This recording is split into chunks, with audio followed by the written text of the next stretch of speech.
Hi, my name is Nat Gustafson Sundell. I recorded my presentation as a video because I'll present some technical solutions which might take a little bit of practice to use. If you'd like to access this video later, please go to link.mnsu.edu/data video with no space between the words data and video. Because we're limited for time, I'll move quickly through a simplified version of our process. I also prepared a slide deck following the same general outline as this video. The deck provides our full process and much more detail about each step. There's also some additional conceptual background. See link.mnsu.edu/data deck, no spaces. I'm also providing a resource list. See link.mnsu.edu/data resources.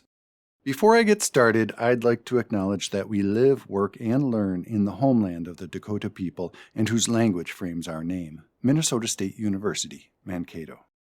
I'd also like to thank SUNYLA for this opportunity. I hope I'm pronouncing SUNYLA correctly, but please forgive me if I'm not. I'm a collections librarian at Minnesota State University, Mankato. I also serve as the project manager for a collection management technology team.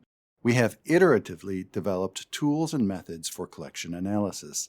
The CMT team has presented many times to both regional and national conferences, but we have never presented the nuts and bolts of data matching. When I saw the conference theme, Library Data, the Good, the Bad, and the Ugly, I saw an opportunity to talk about these nuts and bolts. They may not be as exciting as our finished products, but I consider data matching to be foundational to collection analysis. Data matching makes everything else we do possible. Mankato is a regional public comprehensive university serving about 14,000 students. We're the largest university in the Minnesota State system and unique within Minnesota State for the extent of our graduate programs and international student body. As you can see, our motto is Big Ideas, Real-World Thinking. Today, I'm going to present a process to combine journals data from pretty much any data sources. I don't think I'm presenting anything revolutionary, but the process can be quite powerful. I won't run through the full process, which includes a 5-point data match and data validation. Instead, I'll demonstrate a simplified 4-point match without data validation. The deck will include our full process, though. One could also cannibalize bits and pieces of our process. Here is a table of contents. I will need to move very quickly through this presentation, but hopefully you can revisit the video or the slide deck as needed and jump to the sections that matter to you. Of course, we'd all like to use the ISSN for data matching, but there are problems. Most journals have a print ISSN and an electronic ISSN, but many journals have more associated ISSNs or just one, depending on the history of the title. Depending on the data source, you might find that only the electronic ISSN is provided, or only print, or if both are provided, it might not be clear which is which. In some data sources, there may be just one column including many ISSNs, and these ISSNs might not be formatted correctly. I'll demonstrate steps to format the ISSNs and to double-check that the format is correct.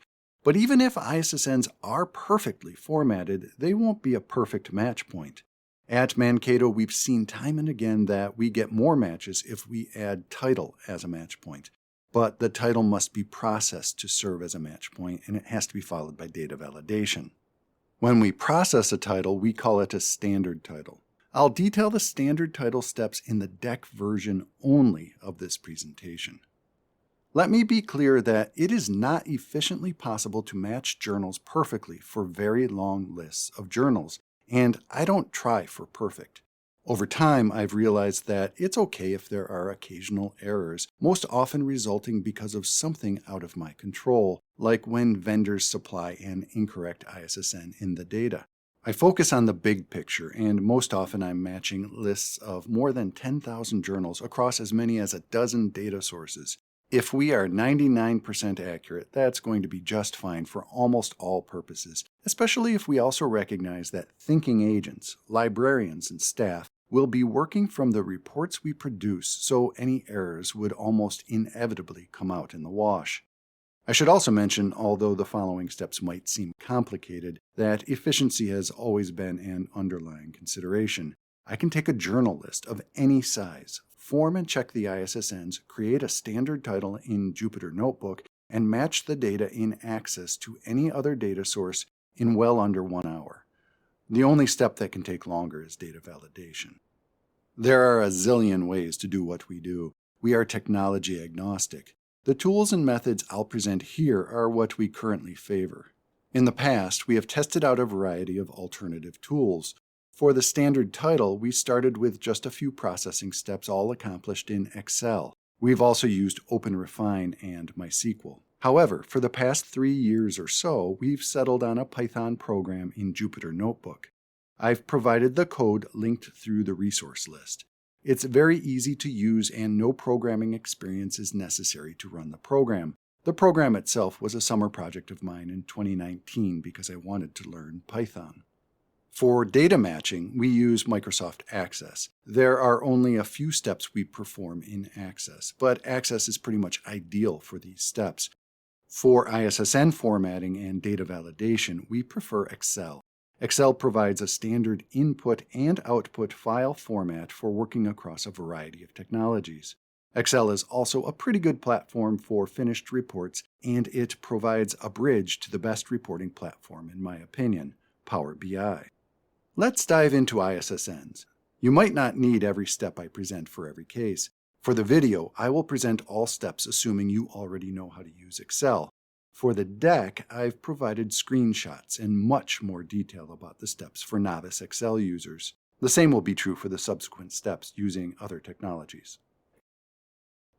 As an example, let's look at a journal list where the ISSNs are all combined in one column and they are not formatted correctly. First, I will move the ISSN column out to the right so that I can apply text to columns. I quickly delete the blank column I left behind. By using text to columns, I can split out the ISSNs. To use text to columns, I go to the Data tab and I click on Text to Columns.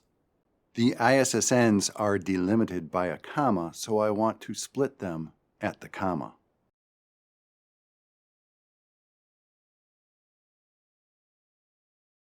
I don't know the maximum number of ISSNs that might have been in the column, so I check which columns have been populated with ISSN.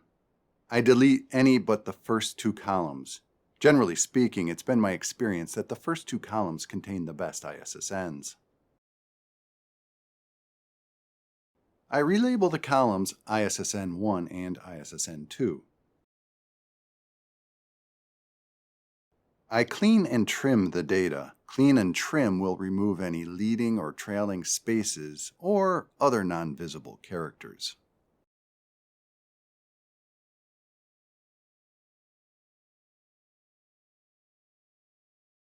I copy the functions to the entire column. The cell references will automatically update. Then I copy and paste as values over the original ISSN1 and ISSN2.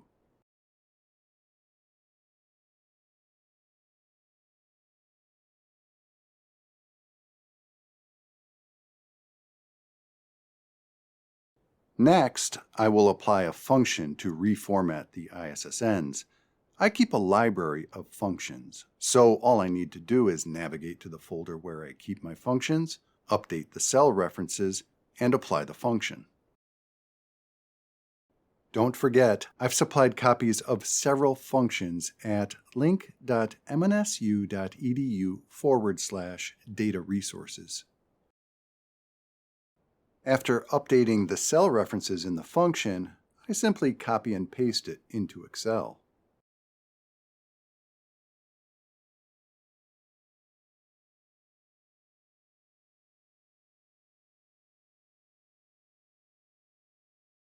When I copy and paste the functions within Excel, once again the cell references will automatically update.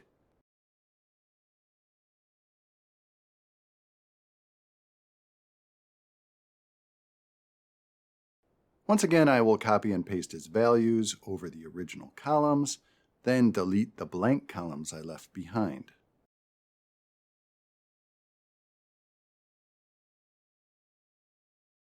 Finally, I move the ISSNs back to where they were before.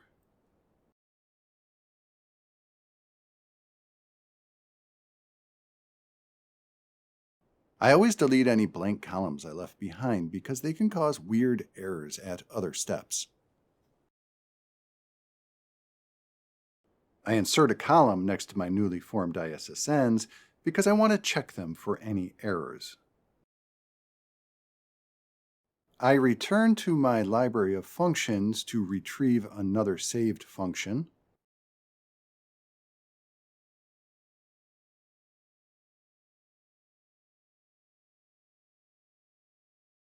I then update the cell references as appropriate and apply the function.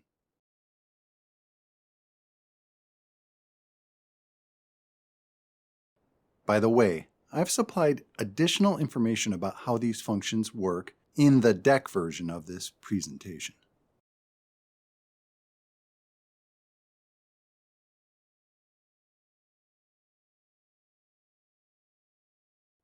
Basically, this function is checking for any ISSN data of unexpected length.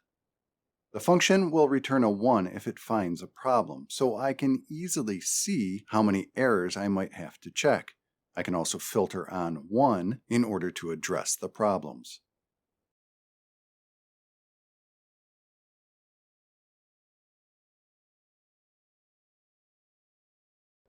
After checking and correcting the ISSNs, I delete the temporary check column.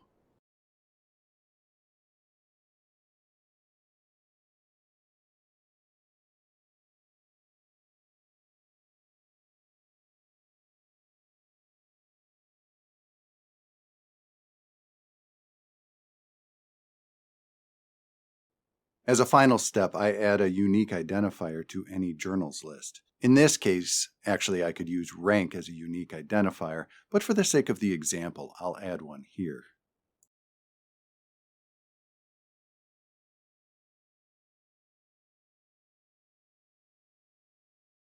This table is now ready for data matching. We currently use Access for data matching, although we've also used Python. Like Excel, Access is easy to use once you get to know it, but Access can appear daunting at first. In the video, I'll run through the basic Access steps for data matching on ISSN only. Don't forget, you can refer to the deck for more details and to see how we use standard title for 5-point matching. Let's start with a blank database.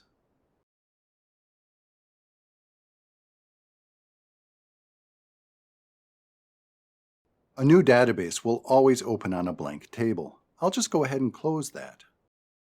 To import a table from Excel, I go to the External Data tab, New Data Source, From File, Excel, and then I navigate to my file.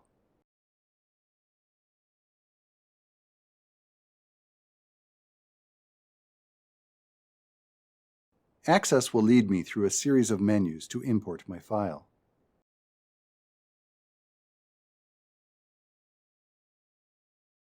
I choose my own primary key, which is the one I set up in Excel as my last step.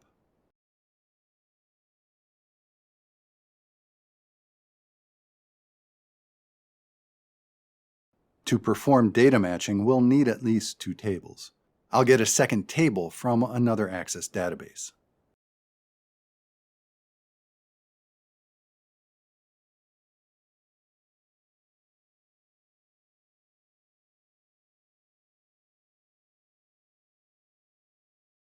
To create a query, I click on the Create tab and then Query Design. I select the tables I want to use. To avoid duplicated results, I set the query properties to unique values.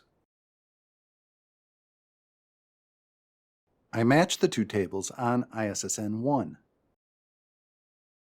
If I was only planning to match 2 tables, then I could select all of the fields I want at this point.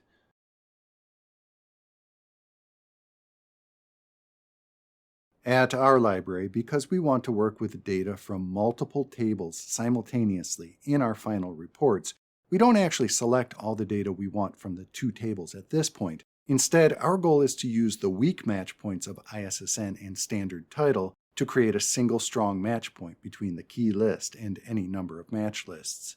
Basically, we're creating a group of tables that can all work together because they have been keyed to the key list. The primary key on our key list, which we've called the example ID here, will be added as a foreign key on each of the match lists. This language might sound strange, but primary keys and foreign keys are how true databases are built. In this case, because it's an example, I'm choosing a couple of fields from each table. Really, the only important step if I'm matching multiple data sources is to grab the primary key from the first table and add it to the results. It is important to set criteria on the ISSN match so that we don't accidentally match on the text null or on any blank values. The first query will be a make table query, and the subsequent queries will append to that table.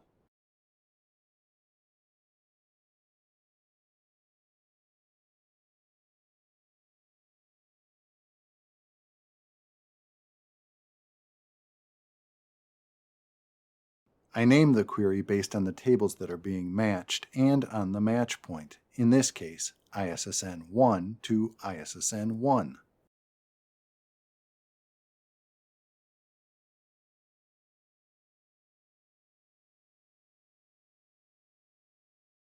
I create the second query by copying and pasting the first.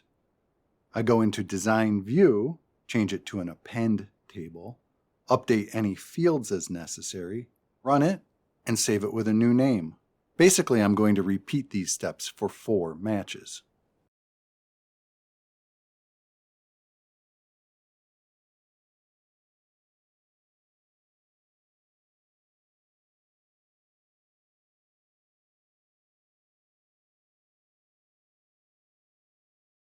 Once again, let me remind you that I've shown all of these steps in the deck version, and I've also explained why I do them.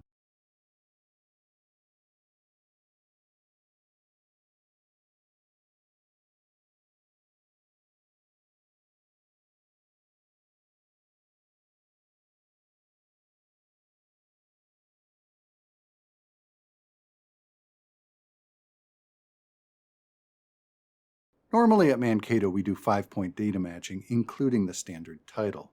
What I'm presenting here, though, is only 4-point matching on ISSN only.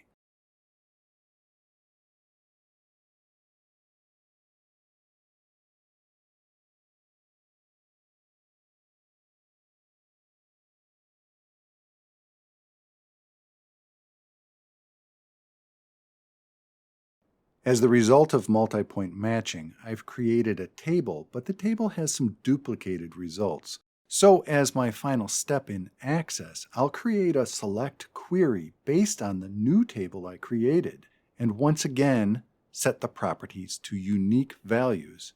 It's the select query that I will export.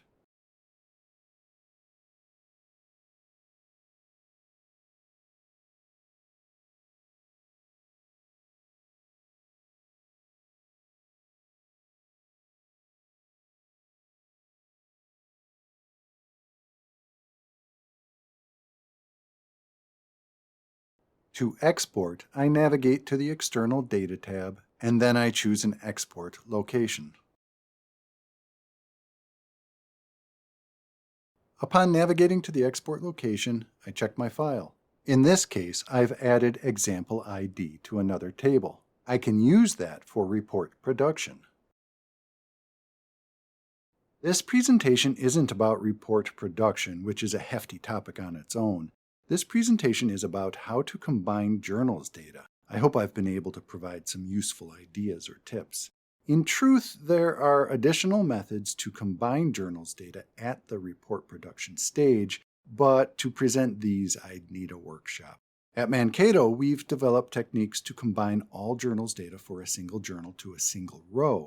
This is especially helpful to compare journals coverage across different holdings types, such as subscriptions, aggregators, open access, print, perpetual access, and so on. We have used Python, Tableau, Excel, and Power BI for report production. I'll only demonstrate a simple example in Power BI right now, For the purposes of an example, I'll just quickly add 2 tables to Power BI. Here I'm loading a SIMAGO summary table. I'm actually cheating a little because I've already combined 3 data sources on this summary table using Excel. This table includes the SIMAGO journal list, cost data from vendors and ALMA, as well as holdings summarized by type and coverage for each journal.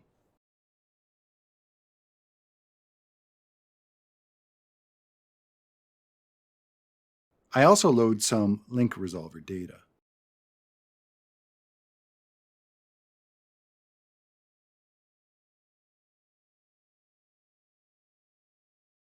After loading some link resolver data, I can see that Power BI has already linked the tables.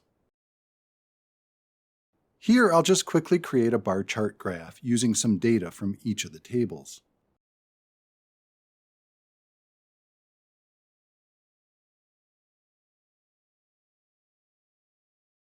This is actually a pretty interesting graph because it's showing me how our major journals packages are being accessed via our discovery layer. This year at Mankato, we're rolling out a fairly advanced reporting system to campus. We call this the Collections Power BI, or CPBI. This system is already being used to support the accreditation review of our College of Business. The CPBI is intended primarily to support outreach to academic departments because we'll be working to identify which of our big deals could be canceled in case of need. The CPBI has 9 pages combining journals data in a variety of ways, primarily to assess our journals collection in terms of quality, cost, supply, or utility. There's also 1 page so far including supply and usage data for all of our physical collections. Fun fact, in 2021, all of our physical collections were used about as much as just one of our journal big deals. Anyway, here you can see a matrix and a bar chart. The purpose of this page is to display our journal supply in terms of journal quality. The matrix includes data from the SIMAGO journals list, our ALMA ER holdings, counter usage data, Primo link resolver usage data, and interlibrary loan data.